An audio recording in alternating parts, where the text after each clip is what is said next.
예, 드디어 시작합니다. 이 바오로, 오늘은 바오로 서간편에서 우선 바오로가 어떤 사도인지를 우리가 알아야 되기 때문에 바오로 생애에 대해서 말씀드리도록 하겠습니다. 이 상은 우리 바오로 그 동상 중, 그 상 중에 가장 유명한 상이죠. 그래서 이 바오로 대성당에 있는 바오로 사도의 모습입니다. 정말 너무 마음에 들어요. 얼굴에 비장함이 담겨 있고, 예. 바오로 사도하면 여러분들 뭐 어떤 게 생각납니까? 예? 사울이라고 불렸다. 또 예? 어떻게요? 키가 작았다. 예. 키가 작았다고 전해지기도 합니다. 뭐 예, 그다음에 또 이방인의 사도. 예. 열정. 예, 좋습니다.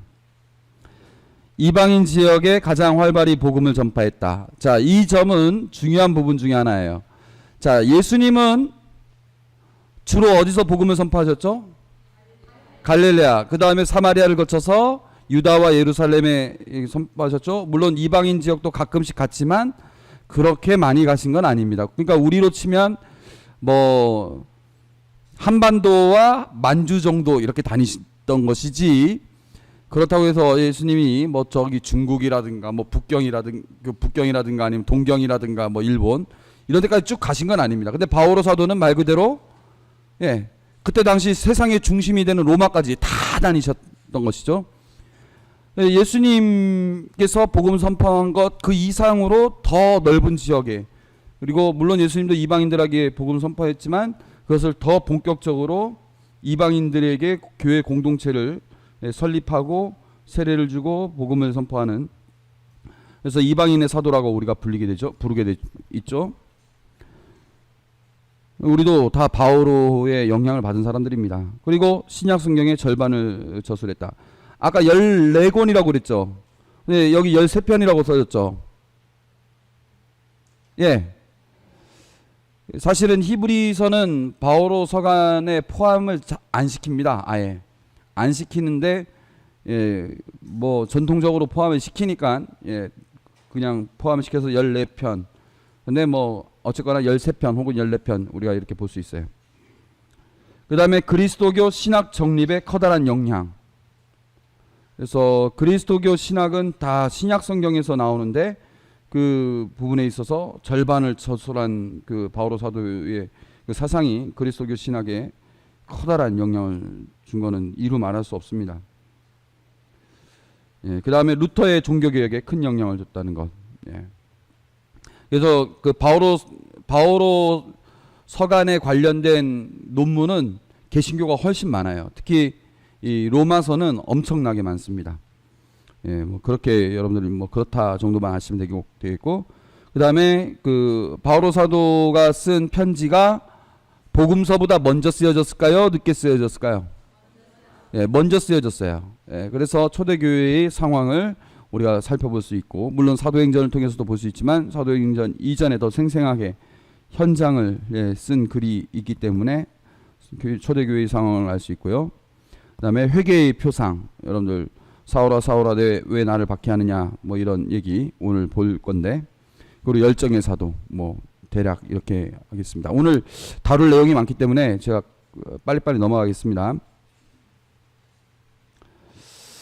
예, 타르수스 사도. 타르수스가 고향이죠. 예, 출생지, 가족, 직업, 건강에 대해서 간단하게 보겠습니다. 타르수스에서 태어났는데 전통적으로 기원 후 8년에 탄생했다. 뭐 그냥 교회 전통 안에서 그렇지 학자들이 정확하게 언제냐, 물론 우리가 사도행전에 보면 젊은이라는 표현이 나와요. 기원 후 33년 스테파노 순교할 때 그 바오로를 보고 젊은이라는 표현이 나오고, 필레몬서에서는 이 늙은이가 노인이라고 표현이 됩니다. 그때 쓴 게 이제 55년 56년경인데 그 늙은이란 표현은 50대면은 뭐 충분히 쓸 수 있는 표현이라고 합니다. 그래서 뭐 몇 살일까, 언제 태어났을까, 뭐 학자들이 뭐 살펴도 봤지만 구체적으로 근거 있게 얘기할 수 있는 부분은 없고, 그냥 전통적으로 기원 후 8년에 탄생했다고 보고, 그래서 우리가 바오로 해가 몇 년도에 있었죠?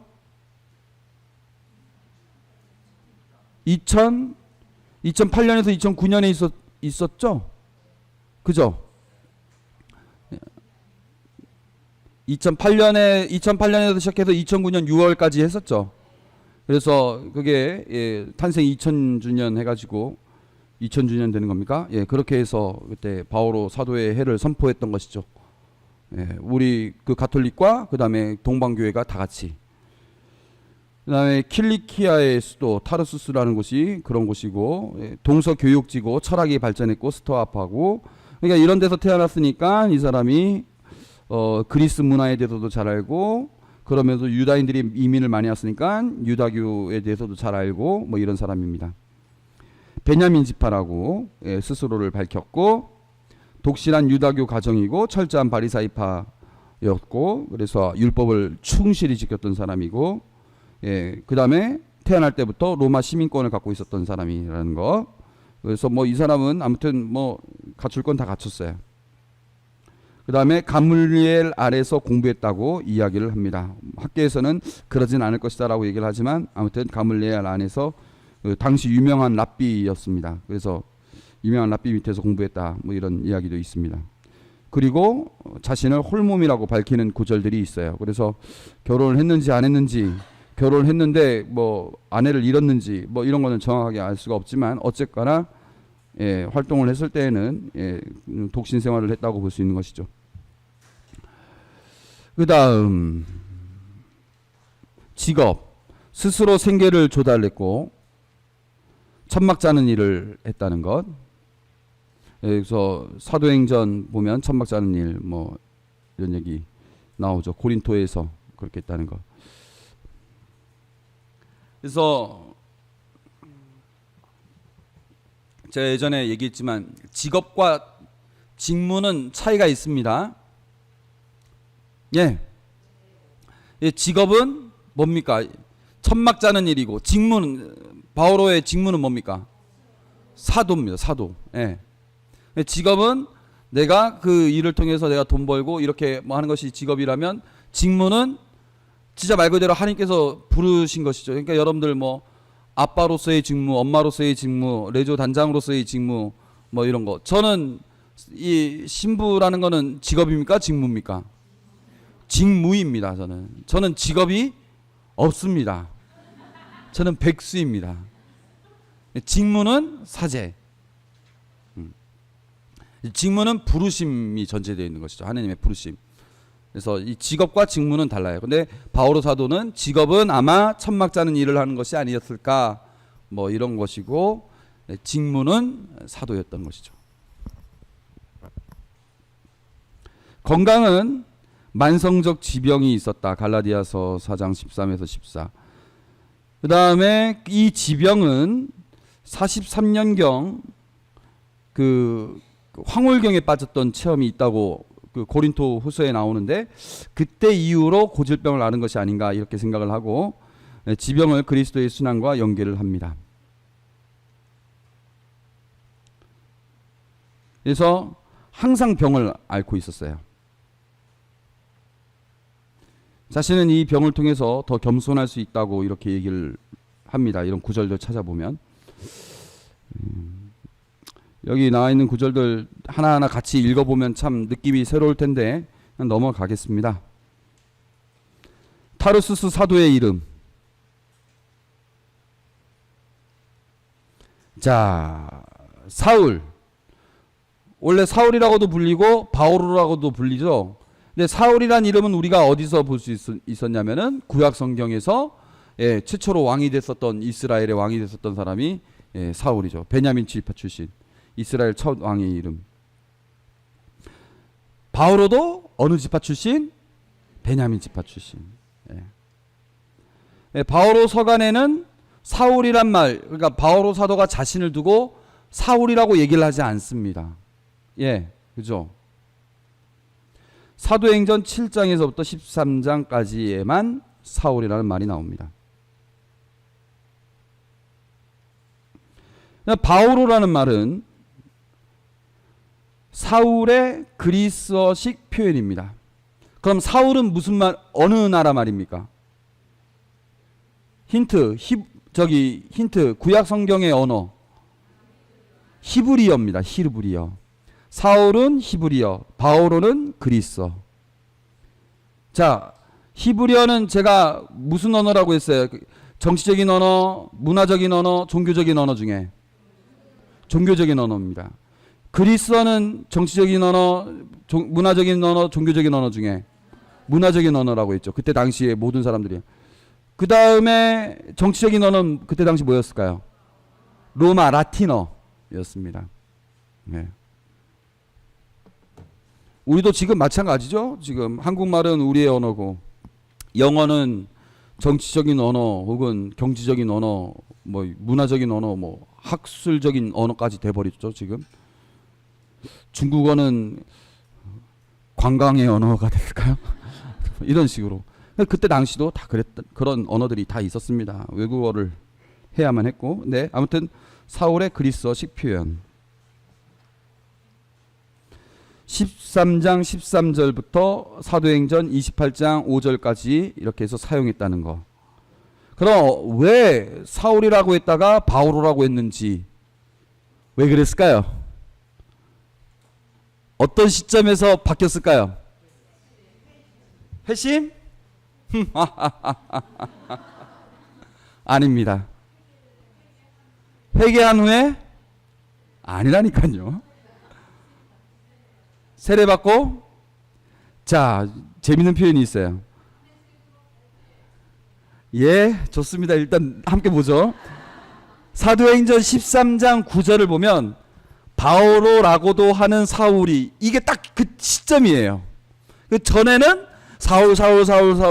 이 13장 9절 이후에는 바오로. 딱 이때는 바오로라고도 하는 사울이 딱.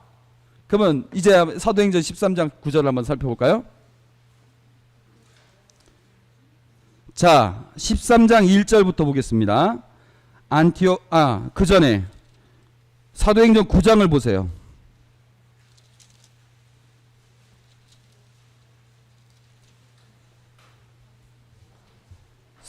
사도행전 9장을 보면 사울이 어떻게 됐습니까? 회심했죠? 회심했습니다. 회심한 다음에 제목 보세요. 사울이 다마스쿠스에서 복음을 선포하다 이렇게 나왔지, 바오로가 다마스쿠스에서 복음을 선포하다 이렇게 나오지 않았죠? 그 다음에 사울이 피신하다. 회심한 이후에도 계속 사울이라고 불리고 있습니다. 맞죠? 그런데 쭉쭉쭉 넘어가고 그 다음 베드로 이야기가 간단히 나오고 13장에 다시 바오로의 이야기가 나오기 시작하는데 13장 1절 보세요. 안티오키아 교회에는 예언자들과 교사들이 있었는데 그들은 바르나바, 니게르라고 하는 시메온, 키레네 사람 루키오스, 헤로데 영주의 어린 시절 친구 마나엔, 그리고 사울이었다. 그들이 주님께 예배를 드리며 단식하고 있을 때 성령께서 이르셨다. 내가 이 일을 맡기려고 바르나바와 사울을 불렀으니 나를 위하여 그 일을 하게 그 사람들을 따로 세워라. 그래서 그들은 단식하며 기도한 뒤 그 두 사람에게 안수하고 떠나보냈다.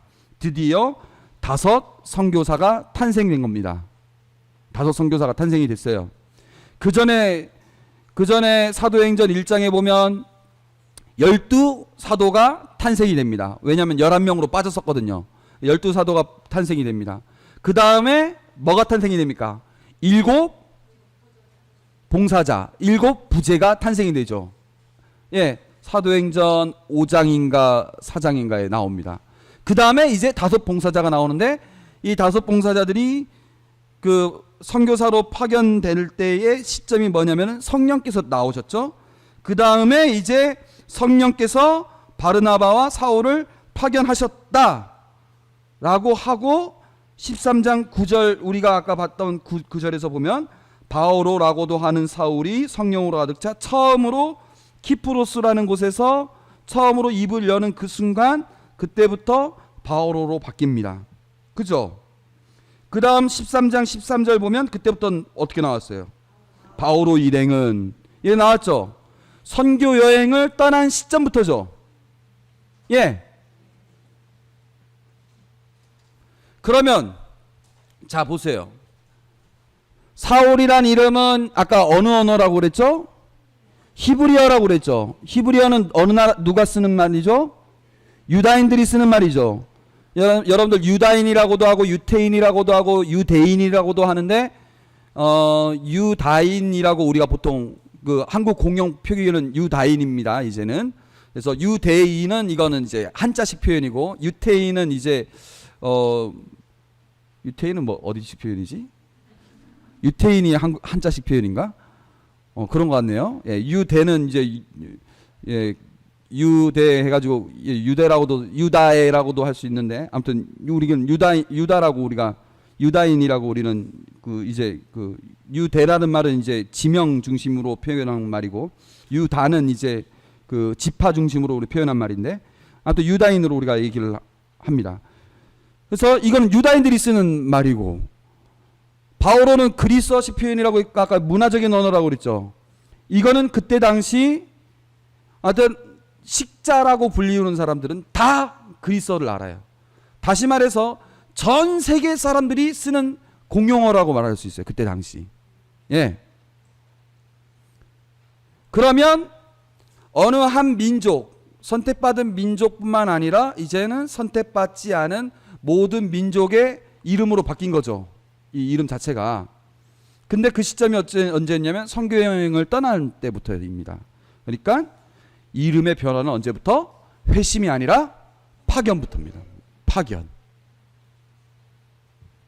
그러니까 사울은 죄인의 이름이고 바오로는 의인의 이름이다. 뭐 물론 그렇게 볼 수도 있지만 그게 아니라 바오로는 파견받은 선교사로서의 그 모든 민족에게 파견된 것을 강조하는 표현이 바로 바오로라는 것이죠. 어떤 식으로 생각하냐면 되냐면은요, 우리 이시돌 신부님 이름이 뭐죠? 임피제 신부님이죠. 근데 원래 신부님 성함이 파트리시오 뭐 어쩌고저쩌고 뭐 이렇게 되죠. 근데 그러면은 그 아일랜드에서는 피제야 부를까요? 아니면 파트리시오 부를까요? 근데 여기 온 다음부터 뭐라고 부를까요? 왜 피제로 바꿨을까요? 한국 사람들이 부르기 편하게. 예? 예? 똑같은 이름이에요. 근데 파트리시오라는 말을 피제라는 말로 바꾼 거예요. 부르기 좋게. 한국식으로. 왜? 한국 사람한테 부르기 좋게. 자기 스스로 이름을 바꾼 거죠. 바오로가 사울로 집에서는 사울아 이렇게 불렸겠죠. 근데 그 말을 그리스식으로 바꾼 거예요. 왜? 자기는 이제 이방인들에게 이름을 불려야 되니까. 이런 거 몰랐죠? 잘 몰랐죠? 잘 몰랐을 겁니다. 바오로 사도의 생애 보면은요 8장에서 바오로가 등장하고요, 9장에서 바오로가 회심하는 내용이 나오고요, 그 다음에 이제 10장부터 12장까지는 베드로의 이야기가 나왔다가 아까 우리가 봤듯이 그 다음에 1차 선교 여행을 떠납니다. 45년부터 48년. 그 다음에 뭘까요? 그 다음에 뭡니까? 예루살렘 사도회의가 있었습니다. 그때 참가를 합니다. 49년에. 그 다음에 2차 선교회. 그 다음에 3차 선교회. 그 다음에 모르는 건지 로마 호송여행. 로마 호송여행이라는 말이 뭡니까? 죄인으로서 끌려가는 여행. 그러니까 나머지는 선교를 위해서 갔지만 이제 로마 호송여행은 죄인으로서 끌려가는 겁니다. 그래서 사도행전에 이 어떤 면에서는 연대기별로 이렇게 쭉 나와 있는 이 내용을 우리가 중심으로 그 바오로의 생애를 우선 볼 수가 있습니다. 그 다음에 여러 가지 전승이라든가 다른 기록들을 약간 우리가 고려하면서 생애 전체를 우리가 한번 재구성할 수는 있겠죠. 여러 가지 약간 상상력을 보태가지고. 아무튼 우리가 가장 확실하게 볼 수 있는 것은 이 사도행전의 내용이라고 볼 수 있습니다.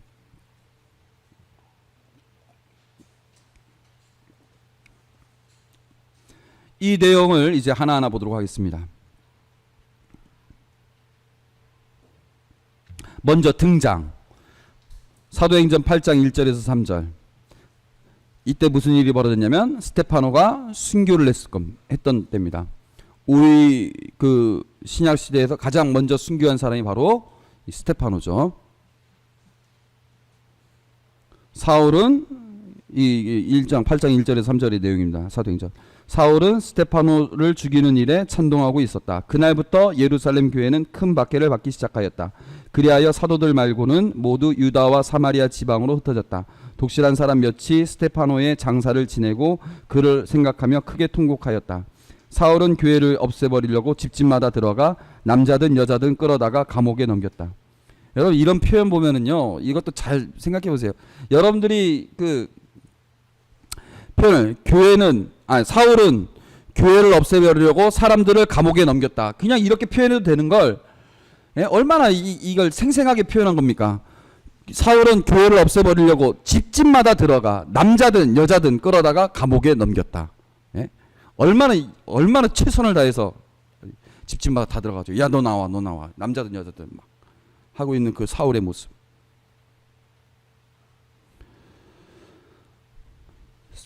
사도행전 22장에서도 그 법정에서 이제 사도 바오로가 자신에 관해서 증언할 때 그러니까 이제 스테파노 순교할 무렵에 자신의 모습에 대해서 이야기를 했었던 적도 있습니다. 그래서 여기 보면 회심 전에 그 어떠한 사람이었는지를 쭉 설명하는 내용들이 있어요.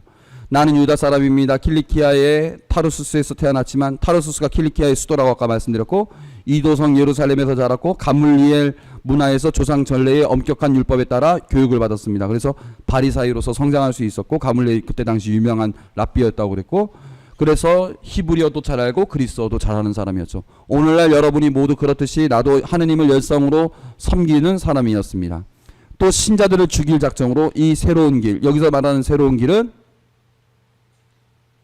뭡니까? 여기서 말하는 새로운 길은 그리스도를 믿는 사람들이죠. 야훼 하느님을 그냥 단순히 믿는 것이 아니라 더 나아가서 예수님까지 믿는 이 새로운 길을 박해하여 남자 여자 할 것 없이 포박하고 감옥에 넣었습니다. 대사제와 온 원로단도 나에 관하여 증언해 줄 수 있습니다. 나는 그들에게서 동포들에게 가는 서한까지 받아가지고 다마스쿠스로 갔습니다. 이런 사람이었다는 거죠. 그래서 사도행전 뭐라고 22장 3절에서 5절 그다음 뭐라고 합니까? 25절 이렇게 이 표기하는 방법 여러분들 이런 것도 아셔야 돼요. 서간에서도 보면 이 가물리엘 그때 당시 학파가 두 개 학파 있었는데 힐렐 학파의 그 랍비였습니다. 갈라디아에서도 보면 자신에 대해서 이야기하는데 내가 한때 유다교에 있을 적에 나의 행실이 어떠하였는지 여러분 이미 들었습니다. 나는 하나님의 교회를 몹시 박해하며 아예 없애버리려고 하였습니다. 유다교를 신봉하는 일에 있어도 동족인 내 또래의 많은 사람들보다 앞서 있었고 내 조상들의 전통을 지키는 일에도 훨씬 더 열심이었습니다. 그래서 집집마다 들어가 남자든 여자든 다 그랬던 바오로. 그래서 바오로는 사람을 죽이는 일에 열심히 했었죠. 그랬다가 이제 개종을 하게 됩니다. 회심이라고도 부르고 개종이라고도 부르고 뭐 여러 가지 표현을 쓸 수 있는데 사도행전에 그 3번이나 나와요. 이 내용이 9장, 22장, 26장. 9장은 그 사도행전 저자인 루카가 쭉 얘기하는 내용이고 22장하고 26장은 바오로가 자기 스스로 자기의 일을 이렇게 회상하면서 하는 이야기 중에 나오는 내용인데 그러면 우리가 이제 볼 거는 9장입니다. 자, 9장 펼쳐보셨죠? 여러분들이 짝수절을 읽고 제가 호수절을 읽겠습니다. 아시겠죠? 사울은 여전히 주님의 제자들을 향하여 살기를 내뿜으며 대사제에게 가서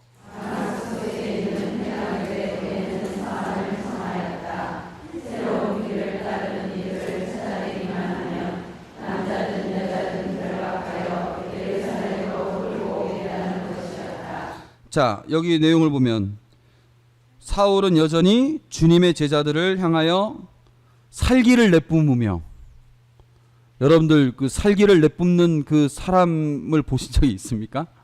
예? 그러니까 그 예전에 우리 교수 신부님이 그런 얘기를 했었던 적이 있어요. 싸움은 서로 옳다고 생각하는 데서 오는 것이지, 한 사람은 옳고 나는 그르다라고 생각해서 싸우는 일어나지 않는다고. 네. 싸움은 서로가 옳다고 생각하는 데서 온다고. 네. 나도 옳다고 생각하고 저 사람도 옳다고 생각했는데 그게 서로가 다르기 때문에 싸움이 생기는 것이지, 나는 틀렸는데 저 사람은 옳아, 그걸 알면서 싸움은 되지를 않는다는 거예요. 바오로는 자신은 지금 하느님을 제대로 믿고 있다고 생각하고 있고, 저 사람들은 하느님을 제대로 믿지 않는, 새로운 길을 쫓아가는, 그러니까 예수님을 믿는 저 사람들은 제대로 믿지 않는다고 생각하면서 지금 덤비고 있는데, 그래서 자기가 생각하기엔 자기는 뭡니까? 지금 열성이에요. 열성을 다해서 하느님을 믿고 있는데, 그게 다른 사람이 보기에는 뭡니까? 열성이 아니라 살기입니다. 이런 경우가 많아요. 남이 하면 불륜, 내가 하면 로맨스, 이런 경우가 많아요. 내가 옳다고 막 하고 있는데 다른 사람 보기에는 살기인 경우가 많습니다. 사람이 그래서 열린 마음을 가져야 되고, 조금 양보하는 마음을 가져야 되고, 조금 한 발 물러서서 자신을 볼 줄 아는 마음을 가져야 돼요. 그러지 않으면요 끝까지 자신이 그런 줄 모릅니다. 바오로는 지금 자기가 살기를 품고 있는지도 몰라요. 열성을 다하고 있다고 생각하는 거지. 그래서 대사제로부터 서한을 받은 건 뭡니까? 그 다마스쿠스에 이제 유다인 회당들에 가면 회당장들한테 가가지고 내가 이 편지를 받았으면, 편지 내용이 아마 그런 거겠죠. 이 사람은 내가 추천하는 사람이니까 이 사람을 중심으로 해가지고 그 그리스도교를 믿는 사람들을 잡아 끌어내는데 이 사람이 하고자 하는 거에 협조를 해달라, 뭐 이런 추천서를 받았겠죠. 그거 들고 자기는 정말 신앙적인 열심을 가지고 하는 거예요. 이 사람은 그러니까 사울은 이때까지만 해도 어떤 사람입니까? 하나님 말씀에 대해서 잘 아는 사람입니까? 잘 모르는 사람입니까? 잘 알고 있는 사람이죠? 열성을 다하는 사람이죠? 실천을 하죠? 근데 그 실천이 어떻습니까? 그 열매가 좋은 열매가 아닌 거예요. 당도가 없는 열매. 왜? 성령께 의지하지 않기 때문에. 이 바오로의 최고 문제점이 그때 당시. 성령의 힘으로 그 말씀을 묵상하고 성령의 힘으로 살아가는 것이 아니라 자신의 힘으로 율법을 지키고 자신의 힘으로 어떻게 하니까 하느님을 믿는다고 하지만 잘못 믿는, 그래서 열매를 맺었지만 그 열매는 당도 없는 열매, 그렇게 된 겁니다. 그래서 자기는 열성을 다해서 신앙생활을 하고 있다고 생각했지만 살기를 뿜는, 우리 신자들 중에서도 그런 사람 많고, 우리 성직자 수도자들 중에서도 그런 사람들 많고, 조심해야죠. 자, 그 다음, 그래서 사울이 길을 떠나 다마스쿠스에 가까이 이르렀을 때 갑자기 하늘에서 빛이 번쩍이며 그의 둘레를 비추었다.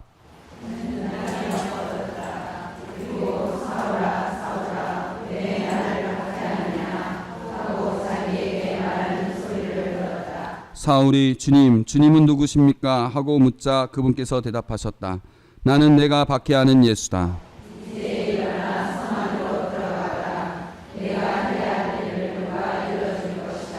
사울과 동행하던 사람들은 소리는 들었지만 아무도 볼 수 없었으므로 멍하게 서 있었다. 사울은 땅에서 일어나 눈을 떴으나 아무것도 볼 수가 없었다. 그래서 사람들이 그의 손을 잡고 다마스쿠스로 데려갔다. 사울은 사흘 동안 앞을 보지 못하였는데 그동안 그는 먹지도 않고 마시지도 않았다. 자 여기서 먼저 보겠습니다. 자, 사울이 예수님을 만났어요. 그리고 나서 첫 번째 사울에게 온 몸의 반응은 앞을 보지 못하는 거예요. 왜 앞을 보지 못하느냐? 지금까지 자신이 보던 것을 새롭게 보기 위해서.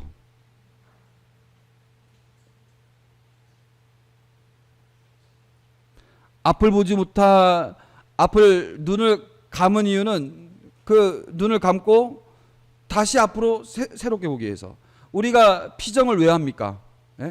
세상 일을 열심히 일하다가 피정한다는 것은 뭡니까? 뭔 말의 줄임말이라고 그랬죠? 세, 정, 념. 피정이 피세정념 아닙니까? 세상을 피해서 고요히 생각한다. 세상 안에서 이렇게 있다가 우리가 왜 피정하면 어떻게 되겠습니까? 세상에서 벗어나죠. 한 발 뒤로 물러서서, 영어로 리트리트라고 하죠. 그래서 피정을 한 발 뒤로 물러서서 세상과 동떨어진 곳에서 머물다가 그 다음에 다시 세상에 들어가면 어떻게 되겠습니까? 자기가 그동안 생각했던 그 자기 주변에 일어났던 일들에 대해서 다시 볼 수 있는 눈이 생기는 거죠. 그 피정을 통해서. 피정 안 해보셨군요. 그렇게 되는 겁니다. 다시 볼 수 있는 거는 안 봤기 때문에 다시 볼 수 있는 눈이 생기죠. 제가 그 4년 동안 그 유럽에서 살면서 다시 한국에 내려오는데 비행기 타고 인천공항으로 쭉 내려오는데 서해 바닷가를 보고 세상에 이렇게 아름다운 바닷가가 있나 이렇게 느꼈다니까요. 예? 그리고 나서 거기서 비행기 타고 딱 내려와가지고 집에 도착해가지고 집에서 어머니가 제가 딱 가니까 어머니가 해장국하고 전복 구워가지고 줬는데 세상에 이렇게 맛있는 음식이 있나? 네. 전에 안 먹어봤기 때문에 그럴까요? 아니죠. 4년 동안 안 먹어본 경험이 있기 때문에 이걸 다시 느끼게 되는 것이죠. 마찬가지로 사울이 안 보는 동안 그러면 그 사람은 아무것도 못 보는 동안 뭐를 생각하겠습니까? 자신의 과거에 대해서 다시 한번 생각하고 다시 한번 정리하고 이러면서 다시 눈을 떠게 됐을 때는 세상에 대해서 새롭게 볼 수 있는 눈이 생기는 거죠. 근데 그게 며칠 동안? 3일. 3일은 무슨 시간입니까? 변화의 시기입니다. 변화의 시기. 예. 요나가 어떻게 했습니까? 요나가. 예? 야, 너 니느웨로 가가지고 니네베로 가가지고 너 가서 심판 선포해 했는데 어쪽으로 갔어요? 예. 다르소라는 곳으로 도망갔죠. 예. 반대 방향, 스페인 방향으로. 이쪽으로 가야 되는데 정반대 방향. 3시 방향으로 가야 되는데 9시 방향으로 가다가 배 타가 가다가 어떻게 했습니까? 물에 빠졌죠. 예. 폭풍과 막 몰아치니까 사람들이 막 저마다 막 기도하는데 요나는 혼자 막 졸고 있다가 너도 같이 기도해야 하니까 실은 나 때문에 이거 폭풍 있는 거라고. 그러면 나만 빠지면 될 거라고. 그래서 빠뜨리니까 진짜로 딱 잠잠해졌고 그때 누가 나타납니까? 큰 물고기가 와가지고 요나를 딱 삼켰는데 며칠 동안 있었어요? 3일 동안. 3일 지난 다음 어떻게 했습니까? 그 물고기가 탁 육지에 뱉으니까 그 다음에 다시 또 도망갔습니까? 아니죠. 그때는 다시 니느베로 가가지고 심판 선포하죠. 그동안 뭐가 있었을까요? 3일 동안 변화된 거죠. 예. 예수님께서 돌아가신 지 며칠 만에 부활하셨죠? 예. 죽음에서 생명으로 변화된 것이죠. 그러니까 3일은 변화의 시기이죠. 그러니까 바오로가 충분히 변화할 수 있도록 앞을 보지 못하는 게 3일 동안. 그동안 먹지도 않고 마시지도 않았다. 얼마나 먹지도 않고 마시지도 않았다는 것은 그만큼 충격적인 상황이기도 하겠고 뭐 여러 가지 뭐 단식일 수도 있고 아무튼 그런 상황이죠. 예, 10절 읽어보시기 바랍니다.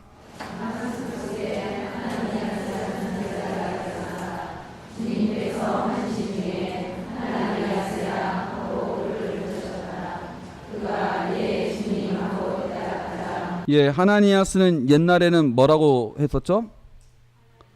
아나니아라고 했었죠. 아나니아. 근데 이제 하나니아스로 바뀌었습니다. 이름이. 주님께서 그에게 말씀하셨다. 일어나 고든 길이라는 거리로 가서 유다의 집에 있는 사울이라는 타르수스 사람을 찾아라. 지금 사울은 기도하고 있는데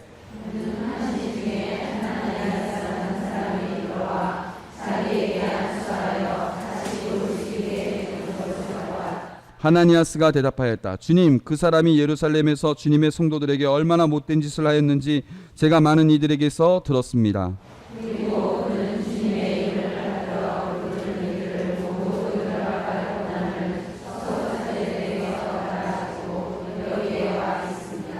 예, 하나니아스 입장에서는 그렇죠. 사울 하면은 워낙 이미 악명이 워낙 높은 사람이었기 때문에 하느님께서 야, 거기 가가지고 그 바로 그 사울한테 가서 안수해. 그래서 고쳐줘. 말이 됩니까 이게? 예? 말이 됩니까 이게? 말이 안 되는 일입니다. 예. 그 완전 원수고 뭐 이런 사람인데 여러분들도 성당 다닐 때 보면 그런 경우가 있죠. 응? 성당 딱 갔는데 저 사람? 야, 저 사람도 성당 다녀? 야, 진짜 어떻게 저 사람도 성령나는, 저 사람이 옛날에 얼마나 못된 사람이었는데 이럴 수 있는 경우가 얼마나 많습니까? 우리 신학교에서도 야, 너가 신부가 돼? 나는 너가 신부 되면 나는 진짜 성인사제 된다. 이런 사람들, 정말 말도 안 되는 사람들 하나님께서 뽑으신 거예요. 그리고 너 그 사람 보고, 하나니아스 보고, 야, 너가 가서 고쳐줘. 고쳐줄 마음이 생기겠습니까? 안 생기는 거죠, 자기 스스로. 예. 하나니아스가 얼마나 고민이 됐겠습니까? 근데 하느님의 부르심에는 정말 생각지도 못했던 사람들이 다 부르심을 받고 그러는 겁니다. 응? 자기 동료, 자기 형제, 자기 자매, 자기 부모를 죽이고 감옥에 보냈던 사울에게 가서 안수를 해달라. 14절 아까 읽었죠? 주님께서 그에게 이르셨다. 가거라. 그는 다른 민족들과 임금들과 이스라엘 자손들에게 내 이름을 알리도록 내가 선택한 그릇이다.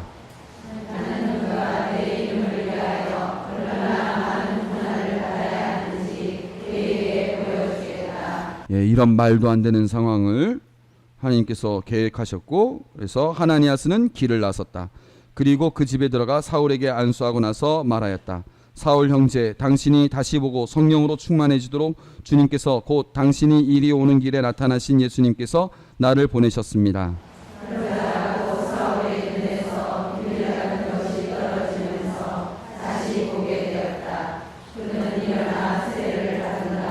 음식을 먹고 기운을 차렸다. 그래서 이제 세례까지 받게 된 겁니다. 자, 그러면 아까 살길, 이 내용은 우리가 이걸 읽었는데 22장에도 비슷한 내용이 있고 26장에도 비슷한 내용이 있다고 얘기했고, 갈라디아서 1장 13에서 15절, 고린도일서 9장 15장에서 8절, 15장 8절에도 9절, 3장 6절 12절, 고린도후서 4장 6절에 바오로에 관련된 이야기들이 많이 나와 있어요. 그래서 보시면 되겠고, 살기를 내뿜으며 아까 얘기를 했고, 새로운 길을 따르는 사람 얘기했고, 다마스쿠스에 가까이 이르렀을 때 사울아 사울아 왜 나를 받겠느냐, 사흘 동안 앞을 보지는, 이거 제가 아까 얘기를 했고, 바오로와 하나니아스, 주님 그 사람이 얼마나 못된 짓을 하였는지 제가 쭉 얘기했던 중요한 구절들 제가 좀 써봤습니다. 자, 그래서 여러분들 지도를, 이스라엘 지도를 항상 보면은 제일 중요한 게 예루살렘, 제일 먼저 그려야 되는 게 여기가 이제 갈릴레아 호수죠. 요르단강, 여기 뭡니까? 사해 옆에 예루살렘이 있어요. 예루살렘 옆에 베들레헴이 있어요. 그 다음에 갈릴레아 옆에 나자렛이 있어요. 예. 그래서 아까 예루살렘에서 어디로 가는 길이라고 했냐면 다마스쿠스로 간다고 했죠. 다마스쿠스. 그래서 예루살렘에서 이게 물길 따라서 쭉 올라가면서 다마스쿠스 가까이에 이르렀을 때, 다마스쿠스에서 그 다마스쿠스 가기 전에 예수님을 만났고, 그 다음에 이제 하나니아스가 이 다마스쿠스에 있었는데, 예, 그곳에 이제 앞을 보지 못하는 상태에서 그곳에 가서 3일 동안 머물러 있는 내용입니다. 그래서 여기가 오늘날 다마스쿠스 도시입니다.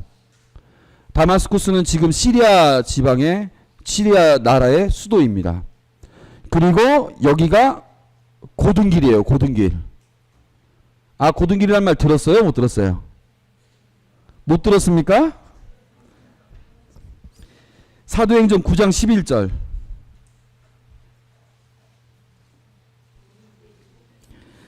일어나 고등길이라고 부르는 거리로 가라. 이 거리가 그 거리라고 합니다. 고등길이라는 거리. 예. 상징적인 의미가 있는 거죠. 예? 사울은 어떻게 했어요? 예? 앞을 보지 못하는 상태에서 다마스쿠스에 가가지고 고등길이라고 부르는, 바른 길이라고 부르는 그 거리에 있는 어느 집에 들어가게 된 거죠. 거기서 사흘 동안 보지 못해가지고 하나니아스를 만나가지고 눈을 뜨게 됐으니까 그 길 이름이 고등길이기도 하지만 어떻게 된 거예요? 아직까지는 그릇된 길로만 가다가 새로운 길, 자기가 봤을 때는 가지 말아야 될 길, 자기가 봤을 때는 가로막아야 될 그 길에 있는 사람들을 박해하다가 이제 그 길이 고등길이라는 것을 알고 그 길에 머물게 된 거죠. 이런 상징적인 의미까지 있는 겁니다. 아무튼 사울이 이렇게 회심을 했습니다. 그리고 나서 개종을 했고 회심을 했고 세례를 받았고 그게 34년 혹은 35년에 있었던 일이에요.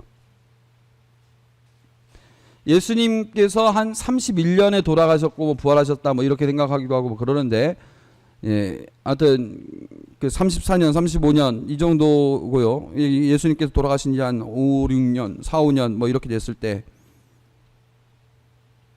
4, 5년 정도 됐을 때에 바오로가 회심을 했고 혹은 개종을 했고, 그 다음에 제1차 선교여행을 45년에 갔어요. 그 사이에 뭘 했었느냐? 10년의 세월이 있었는데 그 10년의 세월에 대해서 이제 이야기를 하겠습니다. 사도행전에서 나오는 내용이 다르고 그 다음에 그 바오로 서간에서 말하는 내용이 좀 달라요. 사도행전 내용을 보면 우선 9장 20절 여러분들 살펴보세요. 9장 20절. 아까 그 음식을 먹고 기운을 차린 다음에 사울은 며칠 동안 다마스쿠스에 있는 제자들과 함께 지낸 뒤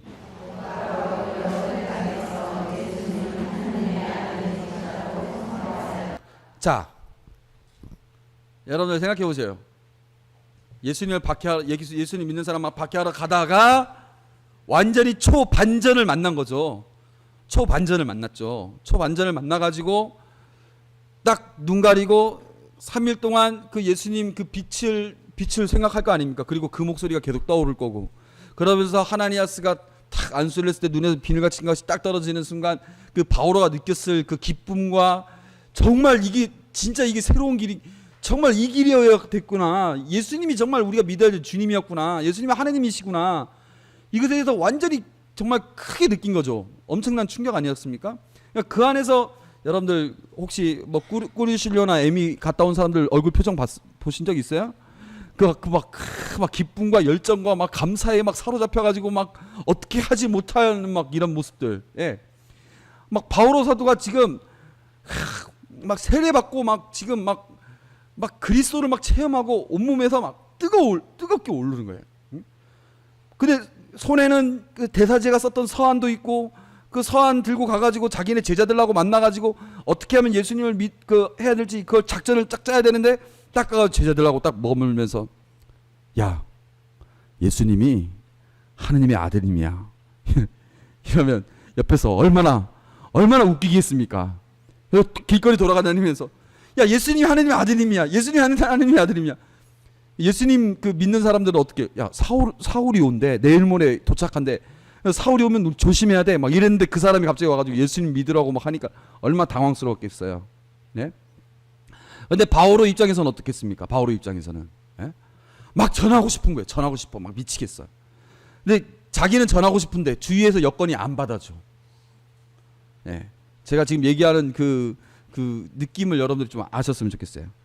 이 느낌을 보고 한번 여러분들이 한번 읽어보시기 바랍니다. 21절.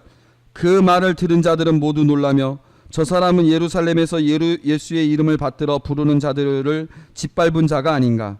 또 바로 그런 자들을 결박하여 수석사제들에게 끌어가려고 여기에 온 것이 아닌가 하고 말하였다.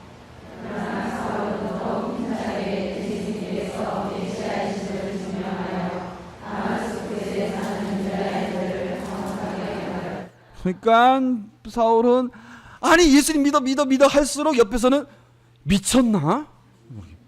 왜 그래 저 사람 작전 짜는 거 아니야? 뭐 이러기는 저 막 믿으라고 해가지고 친한 척 해가지고 갑자기 확 붙잡으려고 하는 거 아닌가? 예? 이런 막 여러 가지 복잡한 상황. 그렇게 꽤 긴 기간이 지나자 유다인들은 사울을 없애버리기로 공모하였는데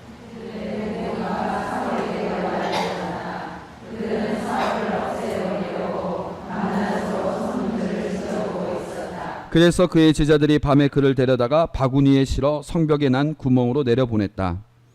그 다음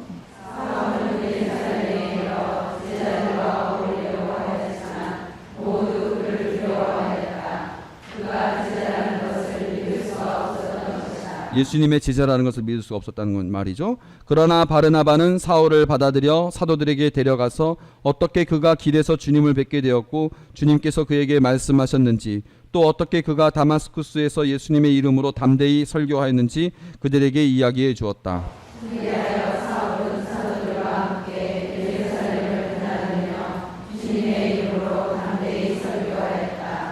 그리고 그리스계 유다인들과 이야기도 하고 토론도 하였다. 그러나 그들은 사울을 없애버리려고 벼르고 있었다.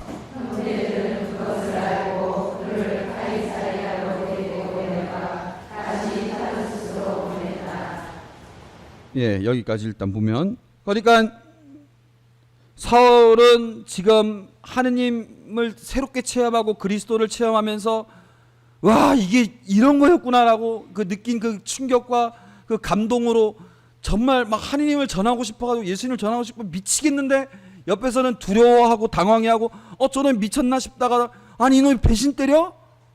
해가지고 막 죽이려고 하는데, 사울은 그러면 그럴수록 막 더 가가지고 막 이렇게 하려고 하는 거예요. 예. 그런 상황. 그래서 지금 사도행전에서 보면 다마스쿠스에서 세례받고 복음 선포를 했고, 피신하여 다시 예루살렘에 갔다가 나중에 보면 피신하여 카이사리아로, 그리고 다시 타르수스로 갑니다. 그 다음 내용을 보면 자기 고향 타르수스로 가 있는 사울을 바르나바가 찾아와 가지고 안티오키아에서 복음 선포를 합니다. 그리고 선교사로 안수받아 파견할 때, 이때가 10년이 지난 뒤입니다. 예. 본격적인 선교를 하기 전까지 10년이 있었어요. 예. 그 서간에서도 보면은 개정죽시, 여기는 바로 다마스쿠스에서 세례받고 바로 그곳에서 복음 선포한 걸로 되어 있는데, 여기서는 아라비아 다른 지역에 갔다가 다마스쿠스로 돌아와서 복음 선포를 하다가, 그다음 피신하여 예루살렘을 갔다고 했죠. 3년 뒤에 예루살렘으로 갔다가 여기서 야고보와 만났다고 얘기를 하고, 그 다음에 시리아와 킬리키아 지방, 여기가 바로 이 타르수스 근처예요. 그쪽으로 갔다가 14년 뒤에 예루살렘으로 갔다가, 그러니까 여행을 갔다는 얘기죠. 그러니까 아무튼 다마스쿠스에서 예루살렘, 그리고 자기 고향으로 간 이 내용입니다. 어쨌거나 이게 10년.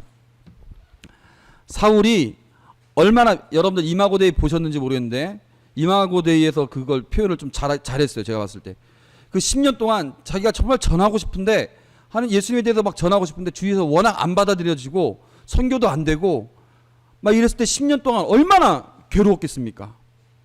네. 그러면서 별 생각이 다 들었겠죠. 내가 체험했던 예수님이 맞는 거였나? 내가 체험한 게 아니라 내가 혹시 착각한 거 아니었을까? 내가 정말 예수님을 믿는 것을 어떻게 믿어야지? 뭐 이런 생각도 했을 것이고. 그래서 10년 동안이 이게 그 인구의 세월이고 메마름의 시기이고, 자기가 정말 선교를 하고 싶은데 선교를 할 수 없는 시기이고, 그리고 답답하고 주위에서 그 자기를 받아들이지 못하는 것에 대해서 어떻게 해야 될지 모르고, 예수님께 얼마나 원망스럽겠어요. 너 가서 복음을 전해 라고 했으니까 내가 복음을 전하려고 하는데 갈 때마다 번번이 가로막히니까, 주님, 당신이 복음 선포하라고 해놓고서 이거 뭡니까 나 여기. 결국에 고향에 돌아와가지고 아무것도 못한 채 있지 않습니까? 이런 원망의 시기가 됐을 것이고, 또 예수님에 대해서 또 새롭게 공부하는 시기가 됐을 것이고, 또 10년 동안 그런 메마름의 시기가 있었다는 거죠. 이러한 메마름의 시기가 있었기 때문에 오히려 복음 선포를 할 수 있는 토대가 마련된 겁니다. 예. 마치 무명 연기자가 10년 동안 무명의 세월이 있었기 때문에 나중에 우리가 봤을 때는 갑자기 하룻밤에 일어나서 보니까 스타가 됐다라고 얘기하지만, 사실은 탄탄한 실력이 무명 시절에 있었기 때문에 이렇게 잘 된다는 뭐 그런 것처럼, 신학교 맨 처음 1학년 입학한 애들 보면은 열정이나 그 마음은 정말 벌써 이미 성인 사제인데, 그 애들 바로 신학교 1학년 때 바로 서푼 줘 보십시오. 본당 잘 돌아가겠습니다. 예. 예. 그럼 신학교에서 손은 누가 키웁니까? 손은. 어쨌거나 열정은 성인 사제 될 열정이지만 그걸로 족한 게 아니라 10년 동안 인구의 세월을 통해서 이런 것도 경험하고 저런 것도 경험하고 받아들여지는 것도 받아들이지 못하는 것도 다 겪어봐야 나중에 신부가 돼서 그래도 이제 될까 말까 아닙니까? 그래서 바오로 사도는 이 10년이 그 선교 여행을 가는 하나의 바탕이 되는 기간입니다. 이제 이걸 제가 자꾸 강조하는 이유는요, 여러분들이 뭐 꾸리 순례 받아가지고 애미 갔다 와가지고 혹은 세례 받아가지고 막 감동도 받고 막 진짜 내가 막 열정을 다할 것 같고, 예? 뭐 견진 받아가지고 아니면 레지오 단원 선수 해가지고 내가 막 그럴 것 같다는 마음을 갖지만 그렇게 해서 한 유효기간 한 일주일 갑니까? 한 3개월 가요? 예? 이야, 나 꾸리 순례 왔더니 너무 감동적이야. 나 온 다음에 또 매일 미사 열심히 참석하고 나 정말 뭐 하고 우리 가족부터 다 세례시키고 뭐 막 밤낮으로 기도하고 뭐. 처음엔 좋죠. 예? 성체가 그렇게 달콤할 수 없어요. 예? 성가 소리가 그렇게 아름답게 들릴 수가 없어요. 한 3개월 지나면은 또 어떻게 해요? 막 슬프기 시작하죠. 오늘은 저녁에 제사도 있는데 평일미사 오늘은 그냥 가지 말까? 뭐 어쩌고 막 생각하기 시작하는 거 아닙니까? 그래서 그러다 보면 나중에 타성에 젖은 내 모습 보면서 야, 정말 내 마음 정말 간사하구나. 언제 이렇게 바뀌었지? 그렇게 나 감동받고 감사할 때가 엊그제였는데 벌써 얼마나 됐다고 벌써 이거 잊어버리고 이랬나 할 때 저는 여러분들에게 드리고 싶은 말씀, 그때 바오로를 기억해라. 예? 바오로는 예수님을 체험한 이후 10년 동안 그런 메마름을 느꼈다. 자기가 정말 생각했던 이방인의 사도로서 결심을 딱 했는데 그걸 본격적으로 하는데 10년이나 기다렸다. 그러니까 여러분들도 이게 무르익어야 돼요. 내 감정으로는 정말 지금 막 성인 성녀가 될 것 같은데 그 감정만으로는 안 됩니다. 예? 의지적으로 자기가 훈련이 돼 있어야 되고 하나님과 자꾸 소통을 해야 되고, 그래서 내 몸에 배어 있고 그 내 감정이 느끼는 만큼이나 내 생각과 내 그 의지가 따라갈 정도로 훈련이 돼야 그 내 감정에 충족한 생활을 살 수 있는 것이지 감정만으로 어떻게 되겠습니까? 예? 연애도 마찬가지. 연애할 때 저 사람 정말 저 사람에 내가 갈쓸게 다 줄 것 같은데 막상 살아보십시오. 1년 지나면 갈쓸개가 얼마나 아깝습니까? 그 줬던 갈쓸개가. 10년 동안 훈련을 해보면서 이 사람 왜요? 그래도 제가 결혼 안 하는 거 아닙니까? 그래서 그게 이제 훈련이 되고 그런 메마름의 체험을 겪어가면서 나중에 보면은 이제 그래도 원망스럽고 싫고 얄밉고 뭐 이러지만 그래도 손잡고 갈 거는 자식보다는 오히려 내 배우자가 믿을 건 오히려 내 아플 때, 내 늙을 때 똥오줌 봐라도 누가 내 딸보다 내 아들보다 내 마누라한테 맡기는 게 낫지, 내 남편한테 맡기는 게 낫지, 이런 생각이 드는 거 아닙니까? 그래서 이런 그 메마름의 시기에 대해서 여러분들이 결코 좌절하지 마시고 인내를 하셔야 됩니다. 오늘 원래 바오로성에 다 하려고 했는데 여기까지 하고 다음 주에 이제 1차, 2차, 3차 여행 할 테니까 여러분들이 그 사도행전 8장부터 그 21장까지 한번 28장까지 한번 쭉 한번 그냥 쭉 읽어보시죠. 막 꼼꼼하게 안 읽으셔도 됩니다. 그냥 쭉 읽어보시면 됩니다. 통독하는 기분으로. 여기까지만 하겠습니다. 다음 주에 뵙겠습니다.